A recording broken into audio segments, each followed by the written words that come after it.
I recently got a rent increase notice for an additional $180 a week, which works out to be about 10 grand a year. I tried to find a cheaper place and there just aren't any. What little is available, there's dozens of people lined up. Lots of them are immigrants and they have plenty more money. Yeah, the immigrants are stepping in and taking his job, taking his property, taking everything from him. Now, let's just have a look at this Australian man. Now, he doesn't have any guns, clearly. He doesn't have the ability to defend himself from the government. He suffered through the lockdowns. He's clearly, doesn't have high testosterone. You can see the way he's talking. He probably thinks that you can just placate, get down on your knees and beg your oppressors for some mercy. And that's basically what he's doing here. He's clearly weak, and it's not his fault. He has been weakened by society. You go to the doctors and you can't even get testosterone replacement therapy, but they're happy to just pump you full of estrogen. They in Australia, everything that the government does is designed to weaken the men and turn them into weak slaves like this guy. And he doesn't even have access to a weapon. You can't even carry a knife outside, let alone carry a gun to defend yourself against the police. We suffered and we learnt through that because of the lockdowns. None of the real remedies are even being talked about. Like every white Australian man should have the ability to carry a bazooka, a machine gun, if he wants to, down the street. It's us versus the government at this point. And what they're going to do is they're going to genocide us. They're going to overrun us and suffocate us with immigration before we can fight back, while turning us into kind of men like this that are like kind of weak, and he looks tired. He looks beaten down. The laws around him have, everything about him, his entire life, his upbringing has been propaganda and lies, just to make him weak. And so this is the classic example of what Australia is. You have a man like this on his knees, basically begging. He's tired, he's weak, he's got a family. He cannot defend himself and he cannot protect his family. You cannot, if you are like this and you don't have access to guns and you don't have any rights and you don't have any freedom of speech like we don't have in Australia, then you cannot protect your family. He is ill-equipped to protect his family. And he's now basically on his knees in front of that blue dress cunt on the king. She's basically the king, the princess, the dictator. These politicians, and what they're going to do is they're going to pretend to care, just like a horror movie, just like any awful movie about a dictator, and they're not going to do anything. They're in fact doing the opposite because they are our enemy. Now, it sounds, people say it's like hyperbolic, and I say things for clicks but I genuinely believe that every politician that was in control during the lockdowns up until now should all be hung or put up against a wall and shot in the head. I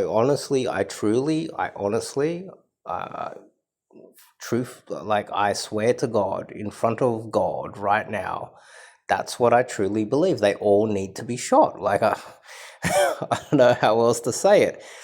When you steal and you connive and you ruin the lives, you take their lives from them. You literally set up a genocide to kill men like this and his families. Like, you are their enemy, and so Anyway, you get the picture. than I can possibly get. I'm already working 2 jobs. One more rent increase, and my family, my 1-year-old baby, we're facing homelessness, and we've got nowhere to go. My family's already been forced out of Sydney for the same reasons. I want to know, is the government going to cut immigration to match housing availability, or are we just going to keep going until every regular working Australian is homeless?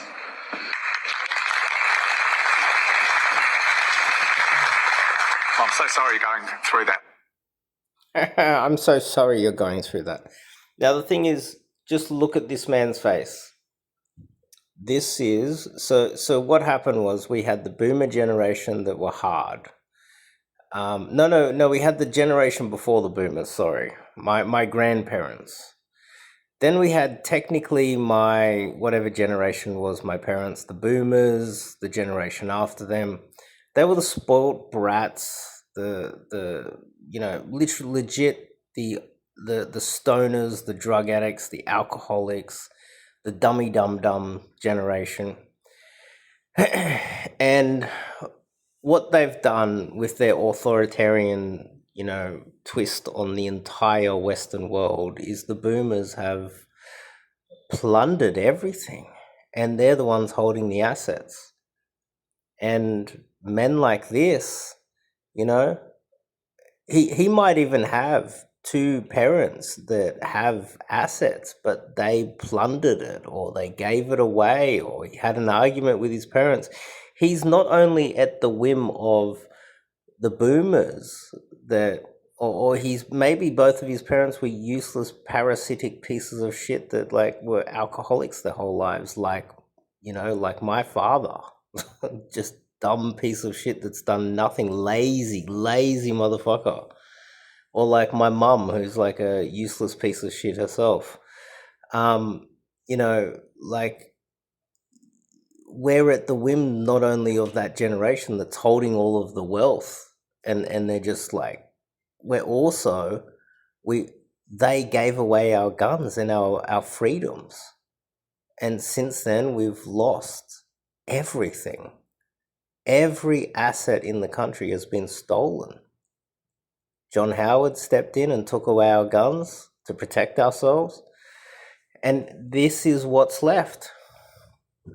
Now, a lot of the things that I've said over the years, they sound crazy, but this man, he's not going to be able to protect his family. The sad truth is, I can probably see how his life is going to play out. His entire life is going to be him begging people for the rights that he should just have. He should have rights. He should have rights. He should have the ability to work a 9 to 5 and be able to pay for his family. But he's being genocided, and it's designed that way. He's not allowed to have enough kids. If he had a typical Monday to Friday job like the generation before him, he would have a house, a couple of cars, maybe even a boat, and 3 kids. You see? But instead, the government wants to take all of his assets. They want the boomers to hold it until they die. They put in, and you can see his future. He's going to struggle. He's going to be begging everybody else. If I had he's not able to protect his family. Let's just put it that way. And this is why there's only really one honorable way to fight. And it is not when the government tells you that we need to fight China and get on a boat, we're going to send you to Gallipoli. You're gonna be hitting the hitting the beaches of North Korea. That's not honorable.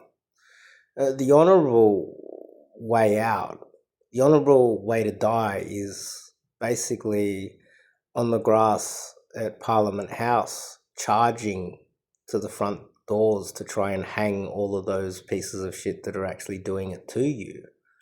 That's honorable. like all of the men that kind of got taken out at the Melbourne Anzac Memorial when they were protesting during the lockdowns. But if they had access to guns, that entire scenario would have been different, and we probably would have got our freedom back. But we've been enslaved. Like, that's literally what is happening here.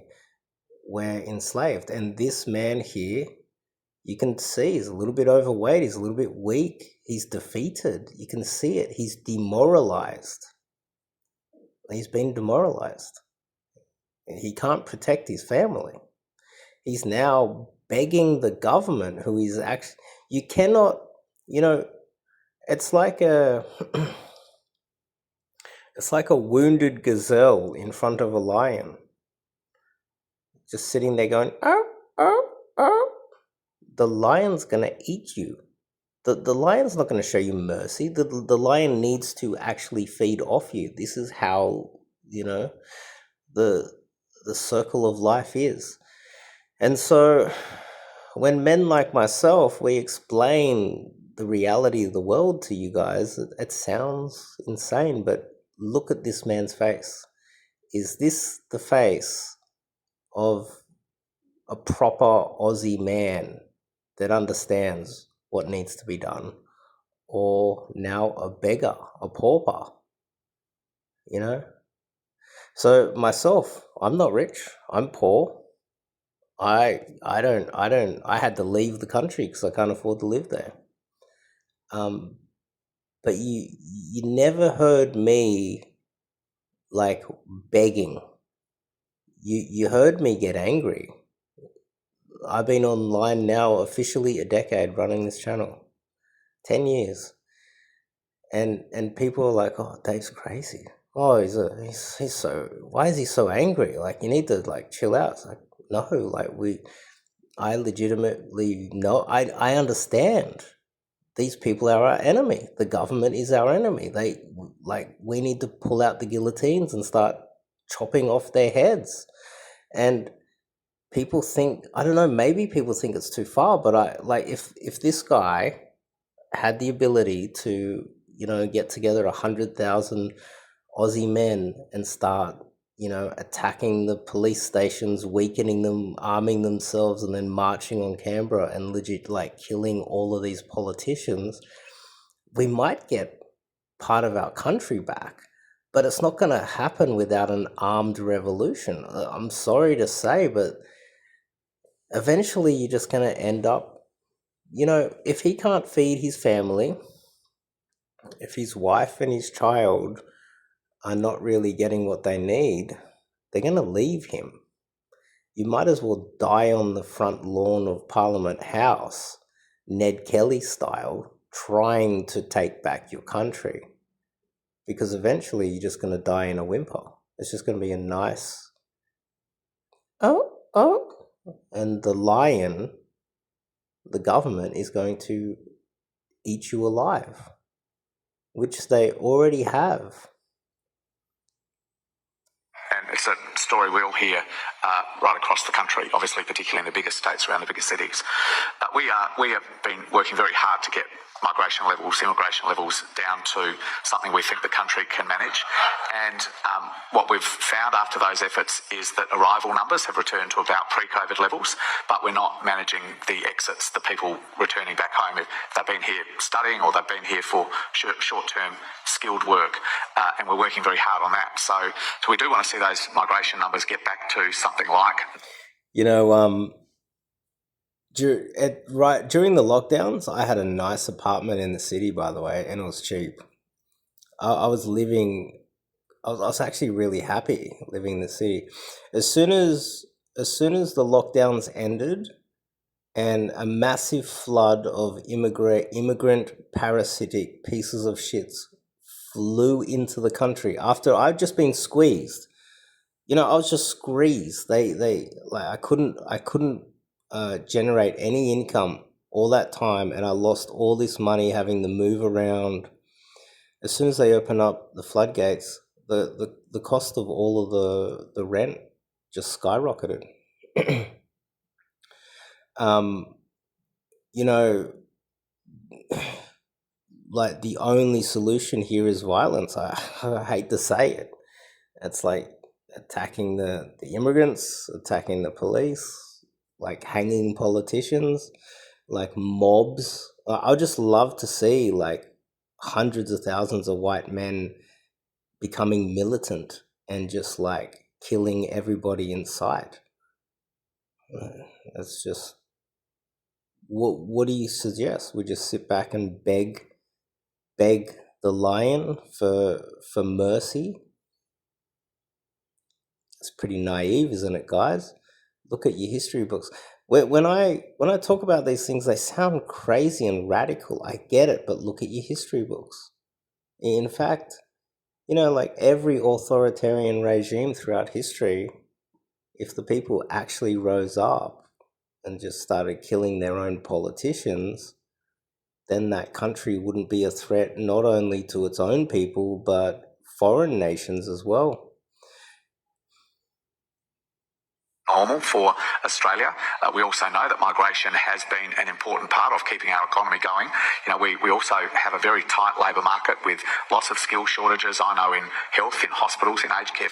Most people don't care about the economy. They only care about their standard of living. And as Australians, that should be the only thing that matters.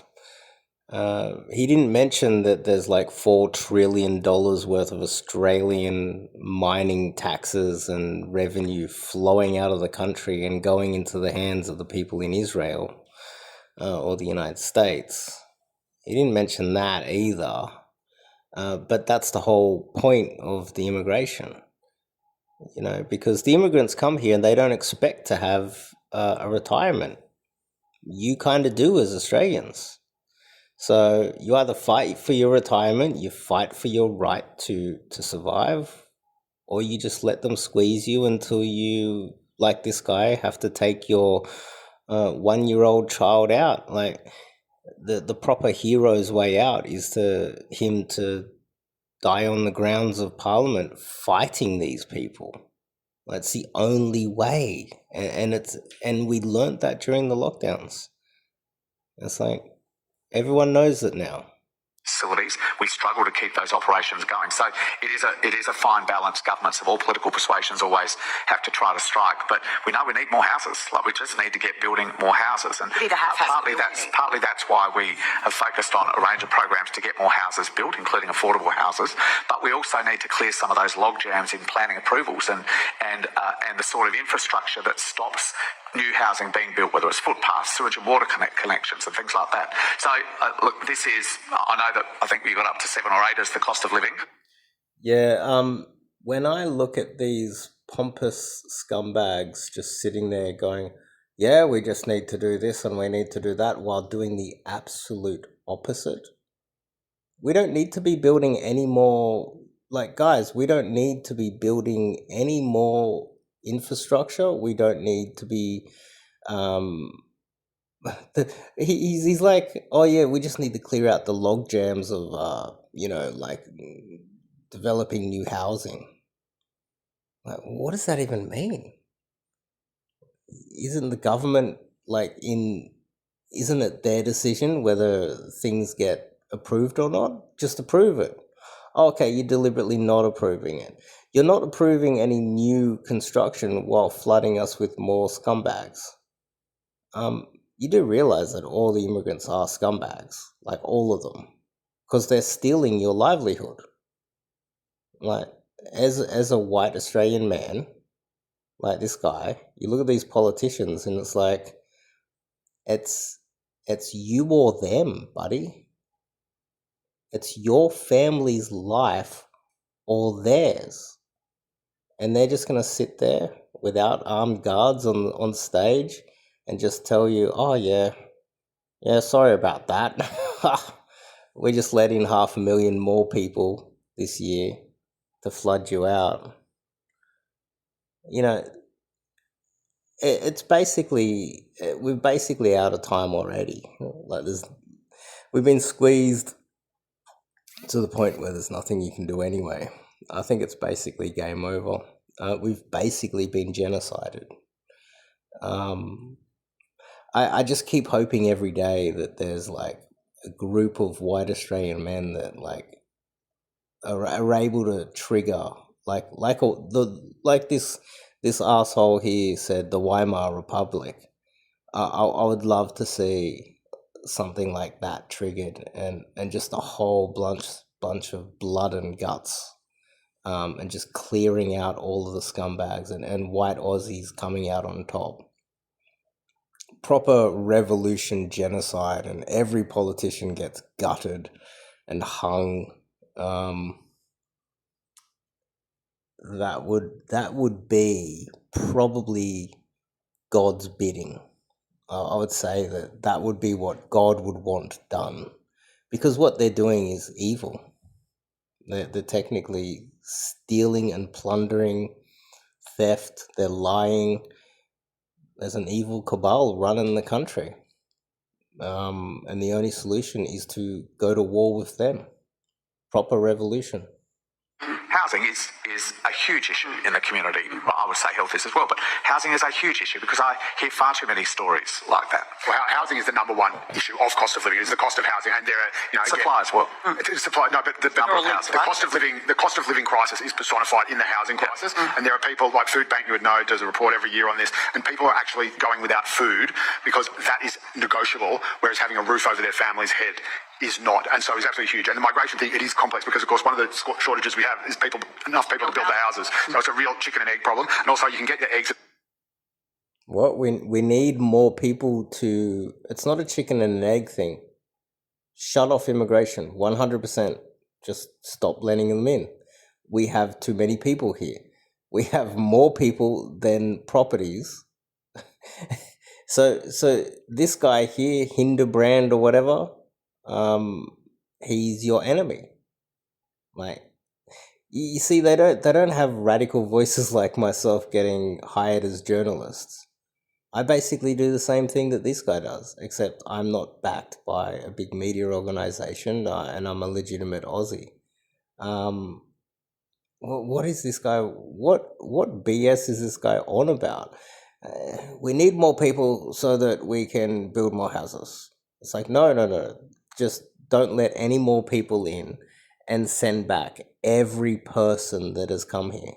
Just start sending them back. All of them. Just start putting them on fucking boats and sending them home. And I promise you, your standard of living...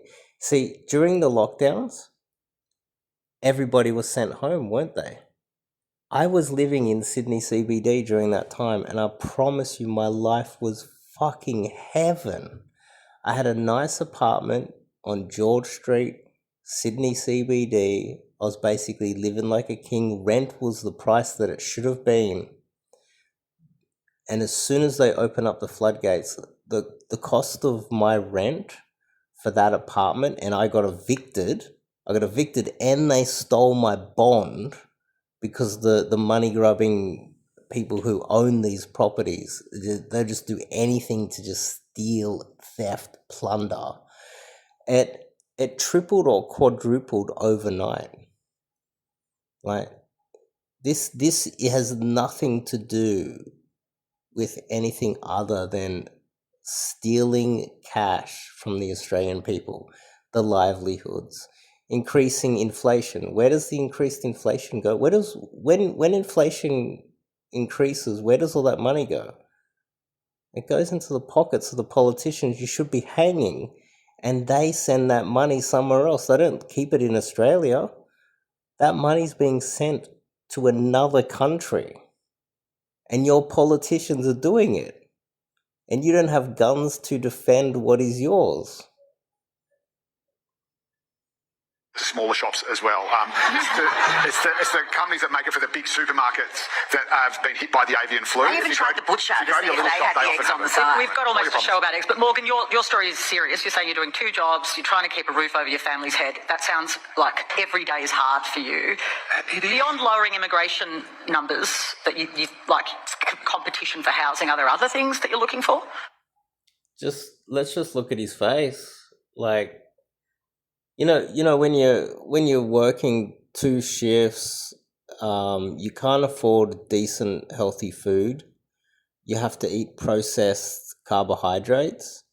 You're stressed, your cortisol levels are up, you're struggling to sleep. This person is being genocided. That's what this is. This is what genocide looks like. He's been enslaved, and he's locked into a box, not of his own doing, but kind of his own doing. If all of you guys behaved like me, there would have been a revolution years ago. All these politicians would be scared. I just don't have any Aussies. I've tried to reach out to you guys to, do something. But there will be Ned Kellys in the future, but they're just going to get taken down by the government. It's Ned Kelly. This is Ned Kelly. It's basically the government squeezing us, taking away all of our rights. You can see it in this poor guy's face. And the sad thing is, he'll probably end up in a divorce. Then the government will step in. The bitch in the blue dress will then go, oh, well, we need to give all the money to the wife.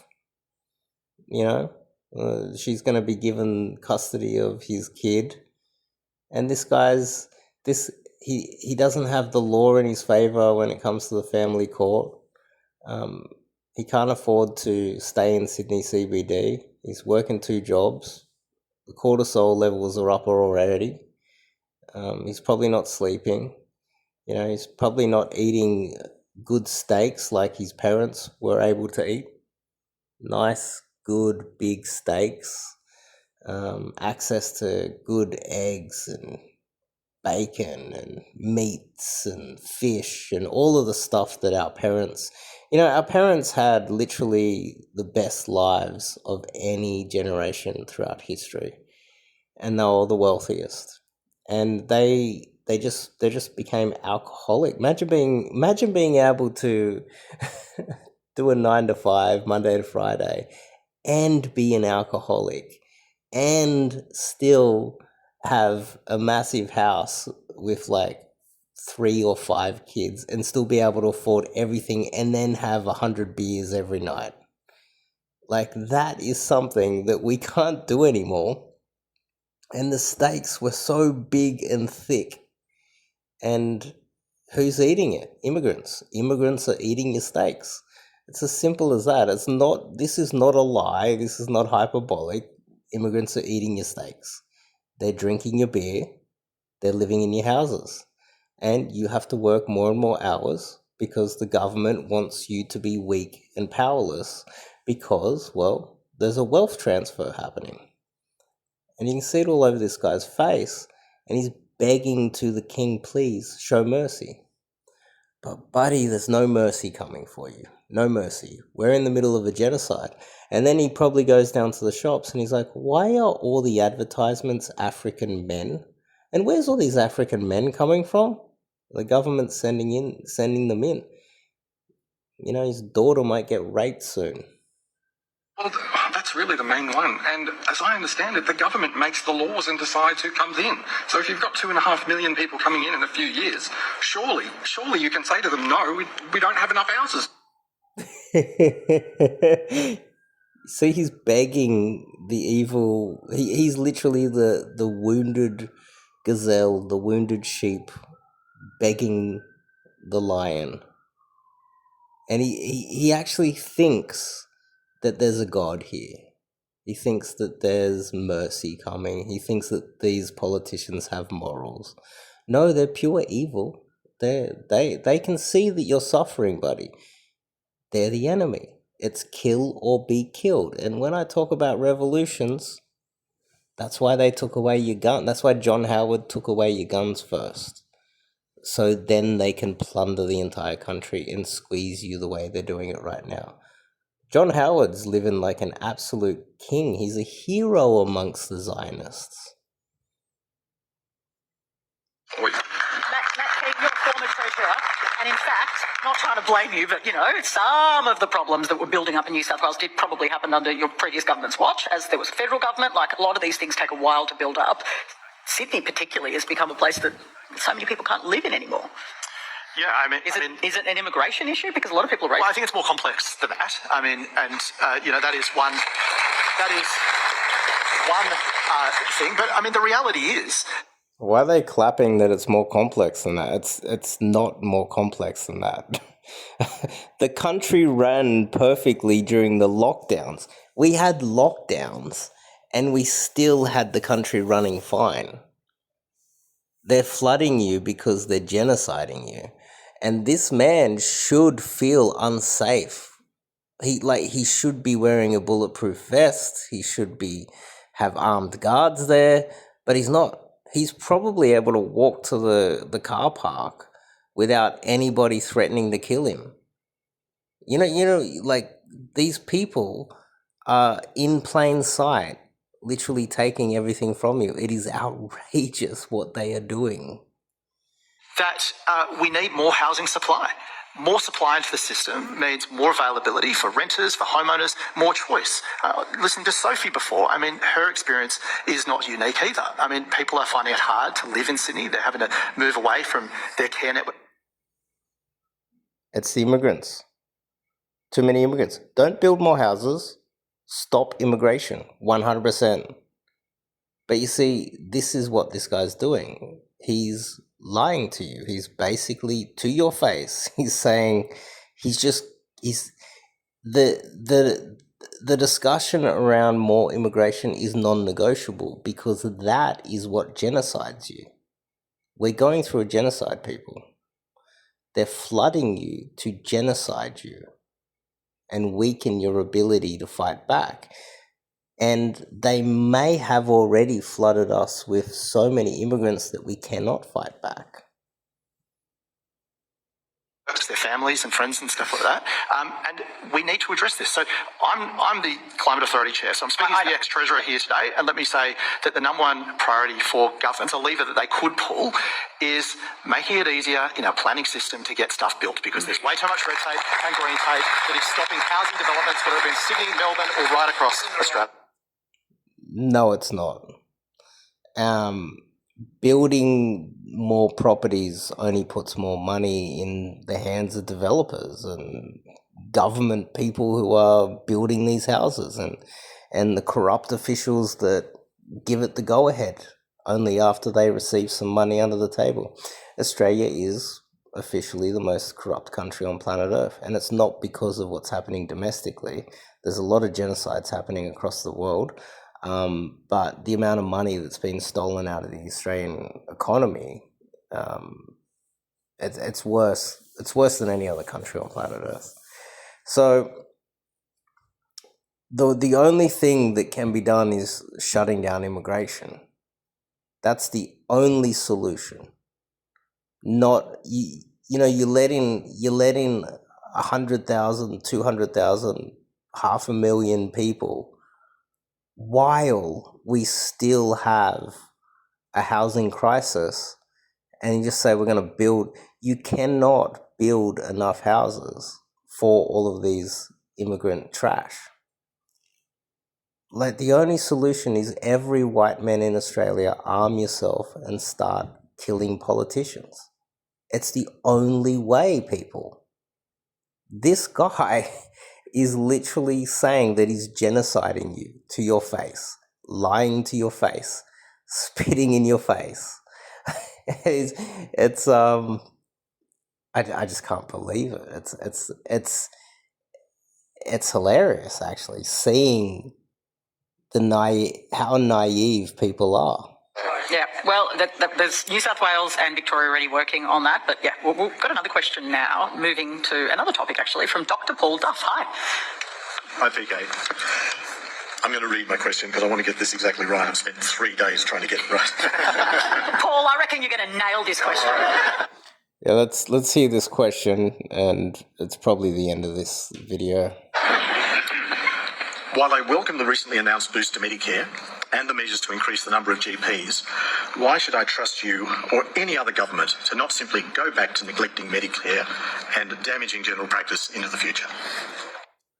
Oh, Medicare. Well, let me just cover that quickly. You let parasitic immigrants in that come from third world countries that have health problems, and they just become a burden on the health system. They become a burden on the health system. They become a burden on housing. They become a burden on everything. And even if they're multimillionaires and we let them in and they got a lot of money, they will then game the system to extract as much money as possible. We need all the politicians to be killed. We need our own version of Elon Musk to step in with his own Doge and go through and figure out where all the money is coming from and where all it's going, what it's all be spent on, and it all needs to be cut. It's the only way. There's just too many people. There's enough doctors. We've got enough doctors here. There's just too many immigrants flooding the system. But you cannot, and this doctor here, he said, how can we trust you to not lie to us again? Well, what we're seeing in America is a new president got in power. He came prepared, and he's tearing it all apart. Now, we don't actually have a politician in Australia, and we haven't my entire life, that has the best interest of the people. They're working for someone else. They're working for an evil cabal of I don't know who. I suspect it's probably the same people who are funding Sky News. And so we're in the middle of a genocide. All these politicians are actually killing you. Like my final thoughts here. If you had a president or a king or someone in charge in Australia that had the best interests of the Australian people, then guess what would happen? Your standard of living would skyrocket overnight. You kick out all these immigrants, your standard of living would skyrocket overnight. Your life would be better. You'll be living in a nice, beautiful apartment. You'll be working just 5 days a week. Normal job. But there'll be less money going to the evil corporations and big companies that fund these politicians. But they don't want your standard of living to be high. They want to plunder you and enslave you. And you're being enslaved. It's as simple as that. The cost of everything kind of went down during COVID. We kicked out all of the immigrants. The cost of housing just dropped. Life was actually pretty good. Had nothing to do with stimulus or cash or anything. It was basically the cost. What happened there? Whoops. Anyway, I've had my talk.